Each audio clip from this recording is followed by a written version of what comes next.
Are you a little bit confused this International Yoga Day, scratching your head at what yoga is, heard that it's this, heard that it's that, beer yoga, gun yoga, naked yoga, freaking everything yoga? Well, I am here to help you understand what is not yoga. And in the process of understanding what yoga is not, you will learn traditionally what yoga is, and that is far more important. Hi, I'm David. I'm a Special Forces sniper turned meditator and yogin, and now I'm the director of Kailash Ashram. It's a traditional meditation and yoga retreat in the outback in Australia. If you're new around here, on this channel we share ancient traditional insights from the path of meditation and yoga so that you can live a happy, healthy, prosperous life from your soul. Oh, and bonus karma points if you hit subscribe and like. What better way to celebrate International Yoga Day by sifting through some of the nonsense and extracting the gold from the large amounts of information that's online regarding yoga. Om Guru Brahma Guru Vishnu Guru Deva Maheshwara Guru Sakshat Parabrahma Tasmai Shri Guruve Namaha Tasmai Shri Guruve Namaha Tasmai Shri Guruve Namaha. If you've been out there in the world and you've been to some yoga studios or you've been online and you've done anything related to yoga, you have no doubt come across some of these yourself. Now, at the outset, let me please say that there is nothing wrong with having a misconception around yoga. I was racked with all of them, all of the sort of, what would you call them? False beliefs around exactly what a yoga practice is. Filled my mind. And especially when I went through a really big shift in consciousness and started taking the practice more seriously, that's where my willingness and openness to receive information opened me to maybe some people and ideas around the practice that weren't exactly in alignment with what has come to light through my practice and through the guidance of my gurus over the last number of years. So we share this in the spirit not to ridicule or criticize or demean a single other person for their beliefs or practices on yoga, but as a way to help you be aware of some of the pitfalls and traps that you might fall into. It's actually a really, really interesting method to start off with what something isn't.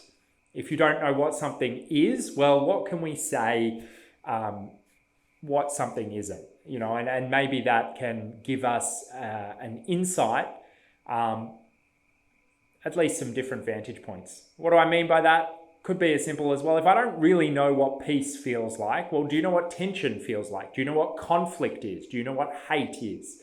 You know, so you start using the opposite to prove your point, essentially.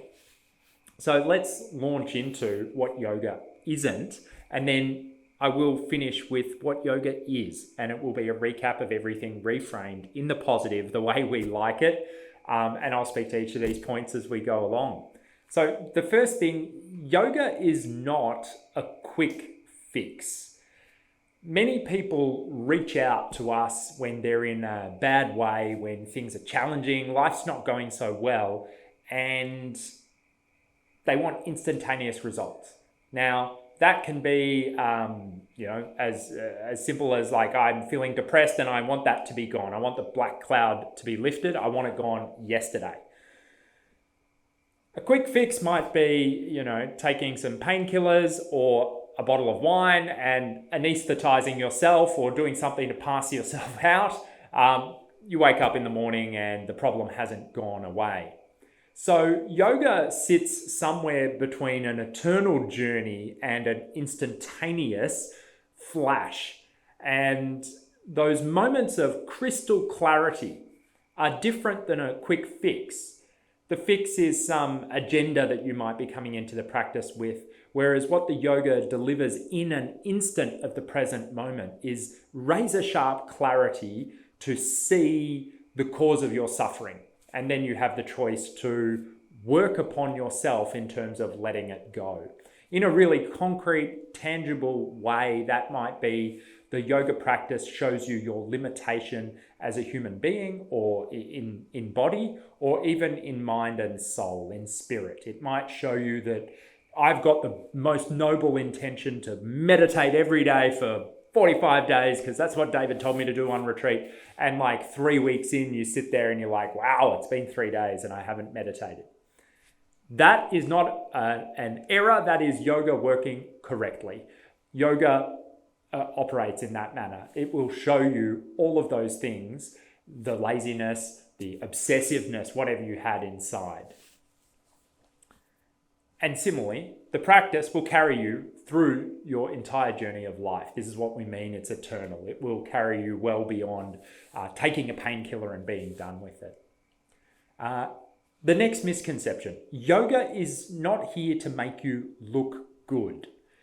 We see a large amount of people in the spiritual and yoga community who are fixated upon the external appearance of the body. Now, the whole purpose of the yoga practice is to take you into communion with the spirit, beyond the body. So you use the body. You have to have the body. You're just a ghost unless you've got the body. You're just a disembodied soul. So you absolutely need the body.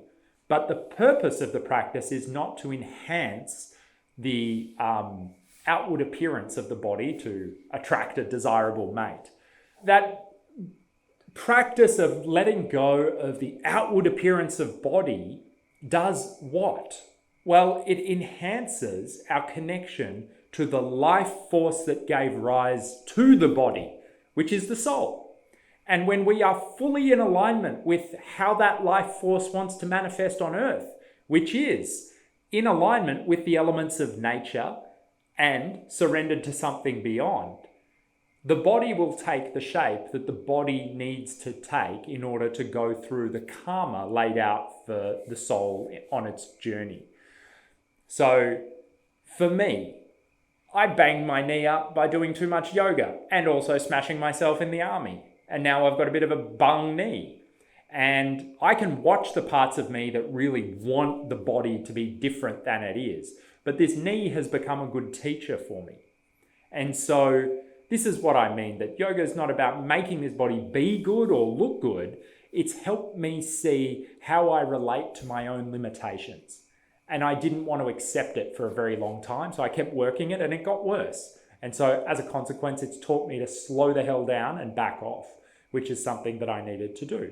Treat the practice with respect. The next thing, in a similar vein, yoga is not about flexibility.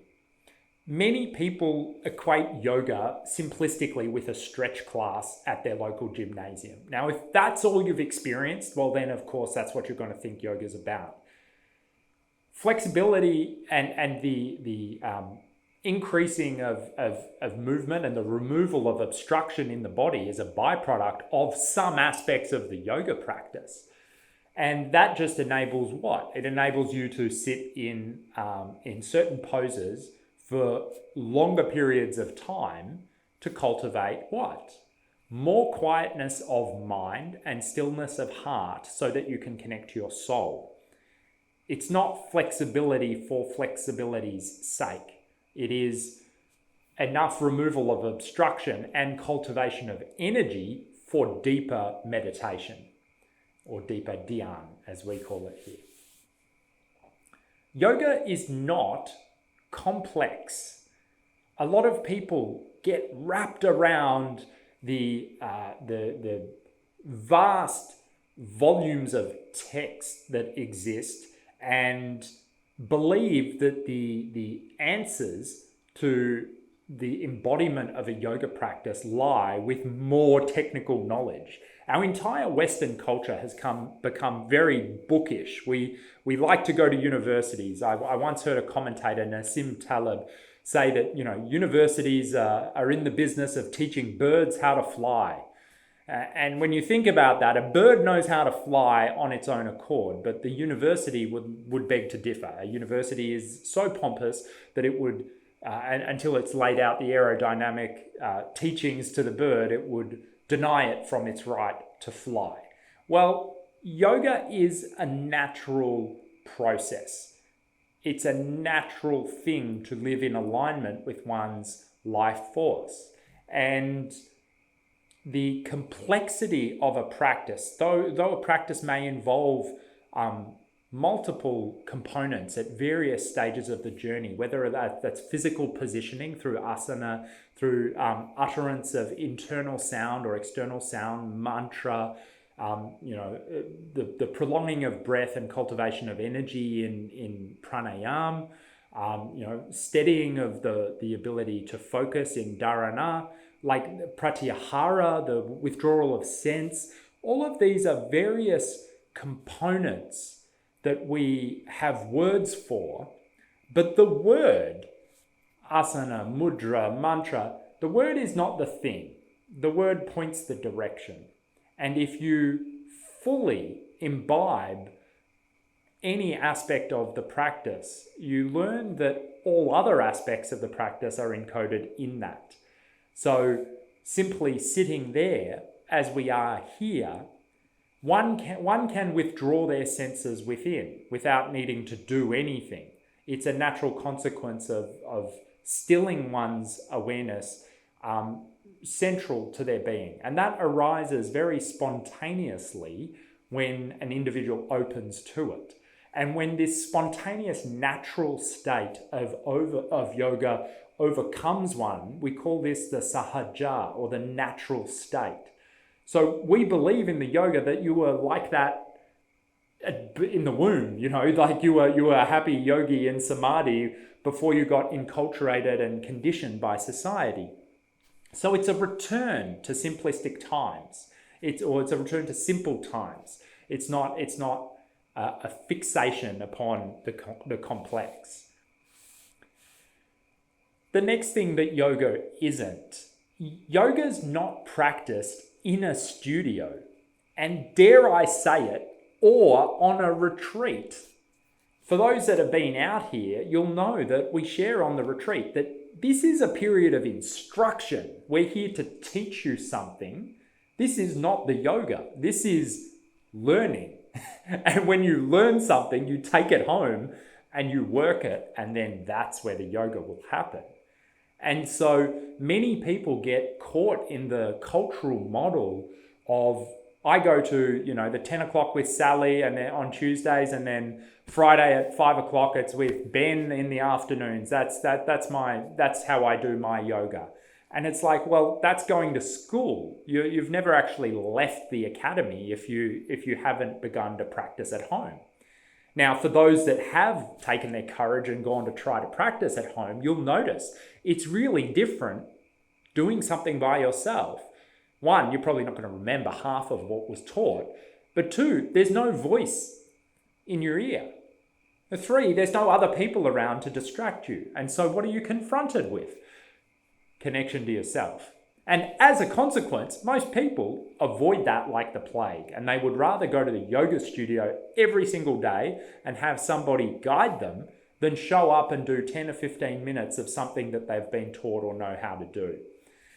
As a practitioner of this art and craft, when you make the transition towards just doing what you remember from your classes that resonates with you, now you're really starting to cultivate what the essence of a yoga practice is about.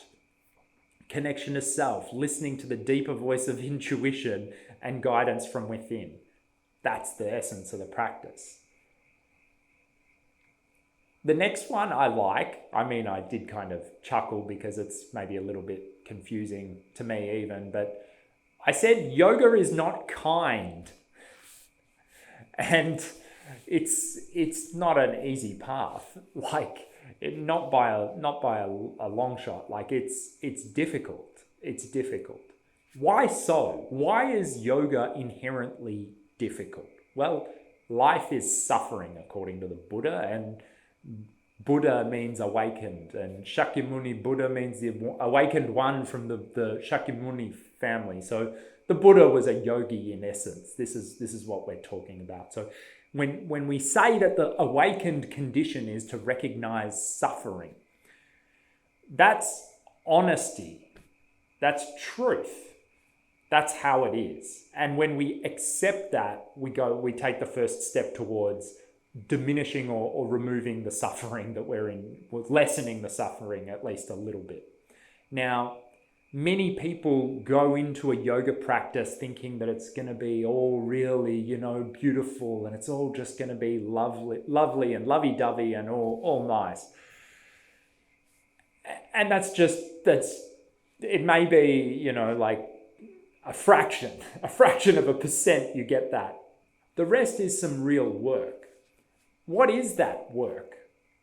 The work is in cleaning up one's karmic entanglements and making a conscious choice to move towards something beyond suffering. And so if anyone, if you can imagine like a gunked up septic tank that has a broken pump, and it's like, well, there's no clean way to fix a septic tank. Like, you're going to get covered in shit. It's the nature of the task. And so a yoga practice will inevitably and invariably surface what was in there, put not by anyone else, but you.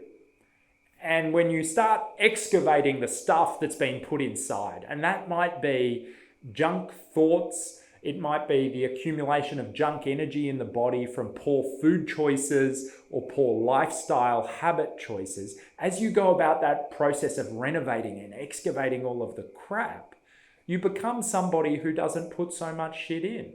Or when you put it in and you accept that that's the price you pay for putting it in.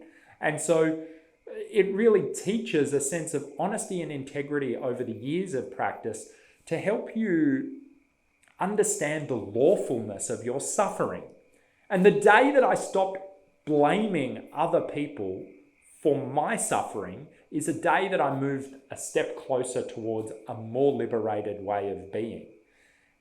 And so don't get fooled by as my guru says, the chocolate that they sprinkle in the yogic texts. Oh, if you do this, you'll have extreme bliss and all of these great things. It's like, don't go into it for that. Because that's the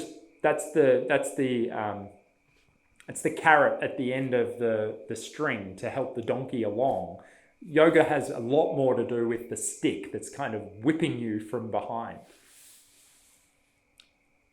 The next thing, yoga is not limited to one culture. Now, that's probably controversial for some people in maybe the more progressive side of our contemporary culture, and we're not here to debate politics or ideologies. But certainly yoga and practicing it is not cultural misappropriation if you have white-coloured skin. And I've been accused of that because I was not born in India, though I feel certainly my soul has a deep connection to the Indian subcontinent. I'll paraphrase Jaggi Vasudev, the teacher known as Sadhguru online, and what he has to say around this issue, which really resonated with me when I came across a situation some years ago when someone accused me of misappropriating yoga. He said that though the sun may first land on the shores of India, India doesn't own the sun. The sun's here for the entire planet. And so too the knowledge of yoga. It may well have come from the ancient Himalayan Indian caves and Nepalese Tibetan caves out on the plains, wherever it's come from. It has emerged not for the benefit or ownership of one culture, but for the benefit of all. And so a true guru, a Sadhguru, who will share a yoga practice, shares it for no other purpose than the illumination, health, prosperity, and well-being of the people who come before them. And so notions that you need to have brown-coloured skin to be an authentic yogi, to have a vast, or even in the other direction, many Western practitioners feel that they can't use Sanskrit names because that might alienate them, or it might be considered taking a part of a culture that doesn't, that would be offensive to people of that culture. It's utter nonsense.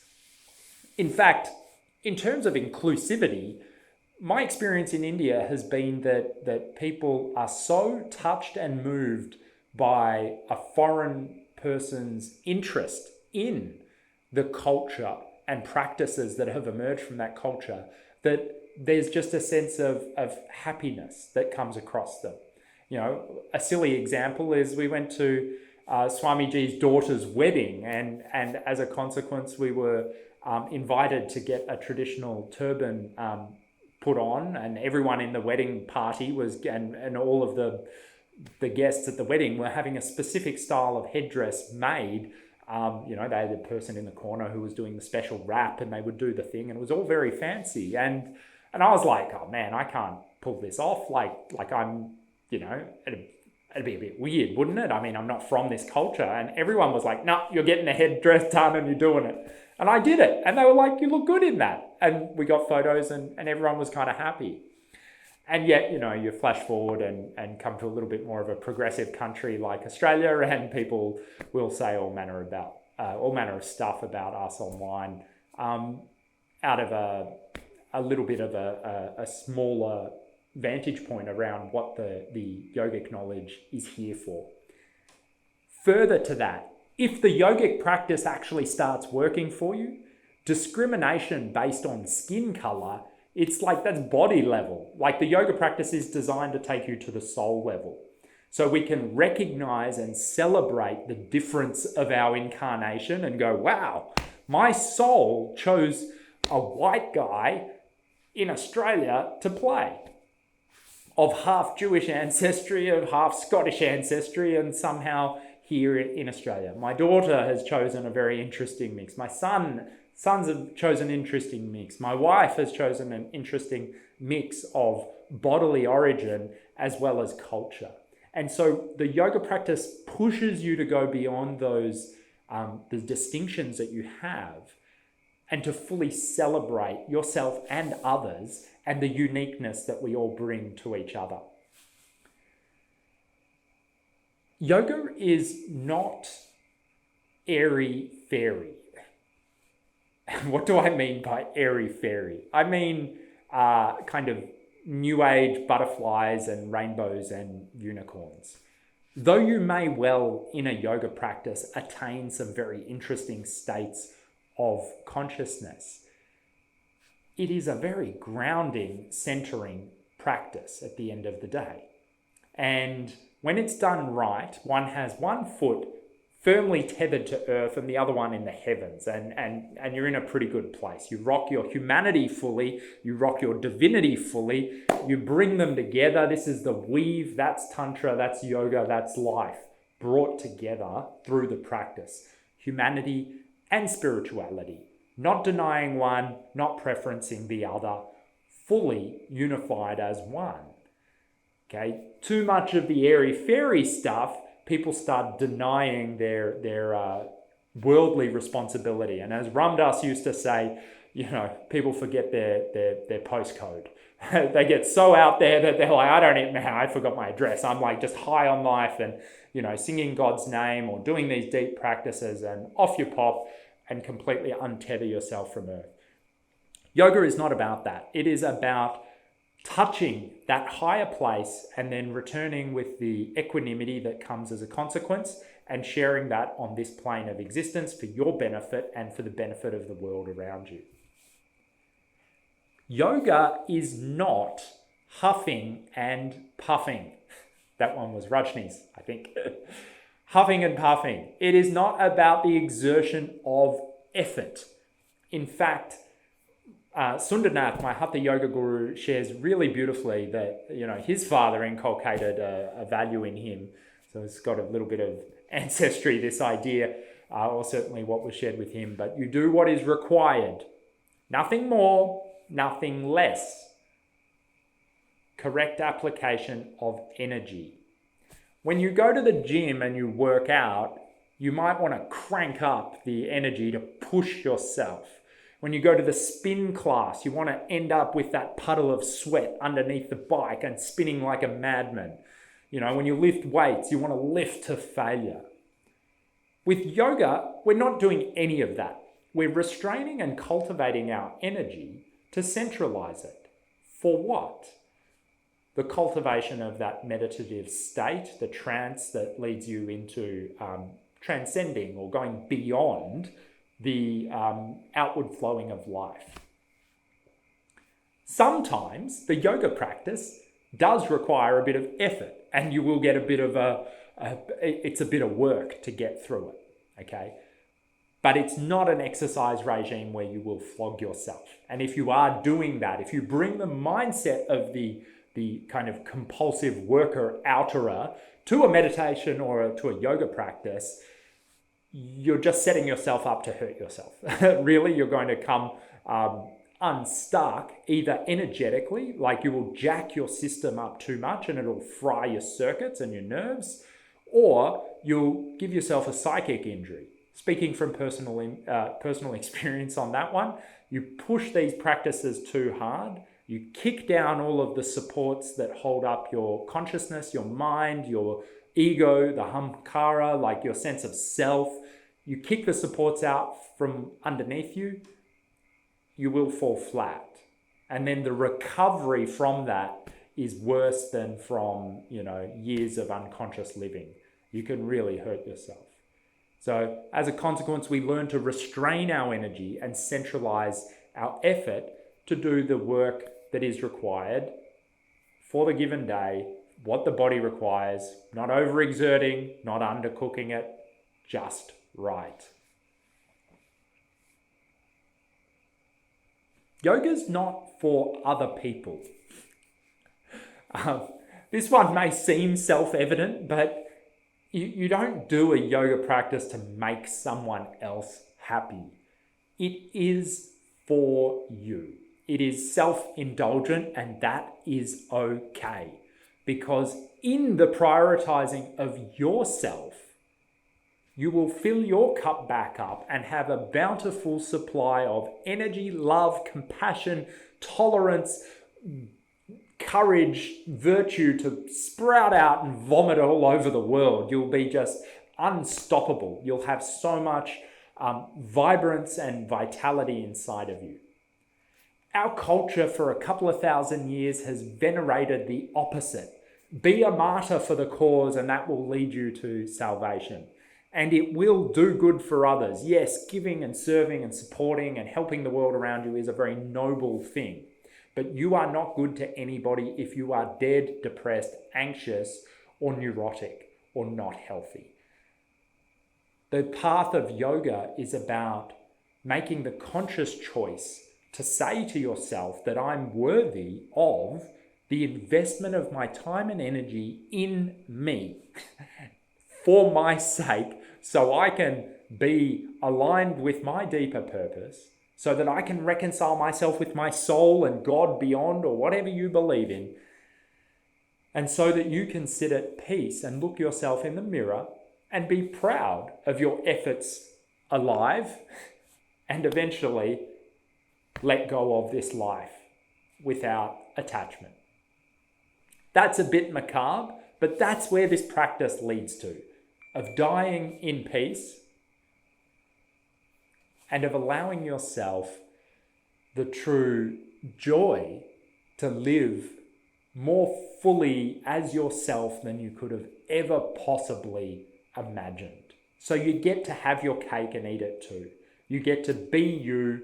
You get to be everything that you need to be for your soul to be complete and satisfied. No stone unturned, every experience done, recognizing yourself fully, so that when you close the chapter on this incarnation, you don't need another one. So the theory goes. I'll tell you in hopefully 50 years what happens on the other side, maybe a little bit longer if I keep the practice going. But the belief, the firm belief in the practice of yoga is that if you die in peace, you will not reincarnate, and you will fall off the life, the wheel of and cycle of births and deaths. It's worth knowing that up front on the path of yoga, because many people who don't know that use yoga to chase these outward efforts, outward accomplishments, bodily cultivation, instead of really reconciling oneself for the final departure. So, If that's what yoga is not, let's do our amazingly awesome recap of what yoga is so that we can finish on that high so that you can enjoy your International Yoga Day. Yoga is on the spectrum between a sudden flash of instantaneous enlightenment and also the eternal. They are one and the same. It is the snake eating its tail.